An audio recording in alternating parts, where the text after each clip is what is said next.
Hurry up! I'm a busy engine, huffed Henry. Goods arrive night and day at the docks. Sometimes Henry and the other engines work so hard that their axles ache. Sir Topham Hatt brought in a new engine to help with the heavy workload. He was long and he had 10 drive wheels. He looked very strong. This is Murdoch. He's going to be pulling freight on the main line. Ahoy, Murdoch! Shouted Salty. Welcome, Murdoch, called Harvey. You're the biggest engine I've ever seen, cried Thomas. You're a chatty lot, Murdoch said quietly. Soon Murdoch was coupled to a long, long line of heavy freight cars. His boiler strained, his wheels started to turn, and the mighty engine chuffed away. Murdoch longed for some peace and quiet. But everywhere he went it was noisy and crowded. At the end of the day, Murdoch was looking forward to a good night's rest.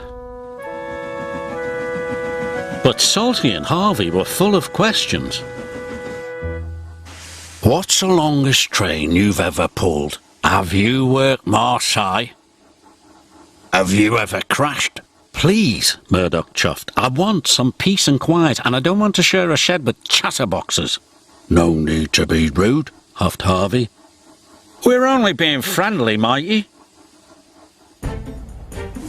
The next morning, Murdoch collected another long, heavy train.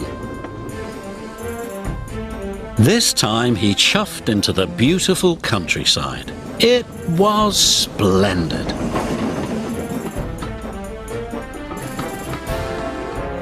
At last he had some peace and quiet.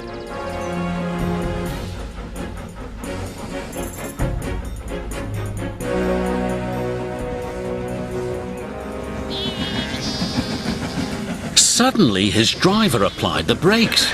There were sheep on the tracks. The sheep escaped from that field, said the driver. Through that broken fence. They tried to chase the sheep back. First this way, and then that way. They tried everything, but nothing worked. We'll never move these sheep by ourselves, complained the fireman. I'll go and phone for help, sighed the driver. Murdoch was very unhappy. The noisy sheep were spoiling his peace and quiet. Sir Topham Hatt was enjoying afternoon tea when he got the call. Sheep? He exclaimed loudly. I'll send Toby with the farmer immediately. The sheep were becoming noisier and noisier.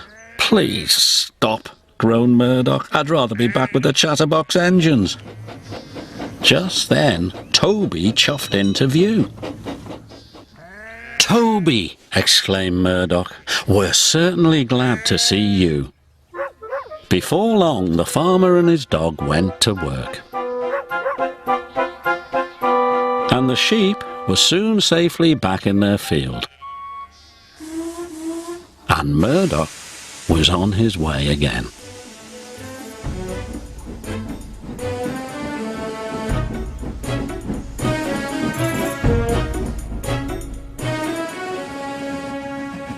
That evening, Murdoch parked between Harvey and Salty, but Murdoch spoke first.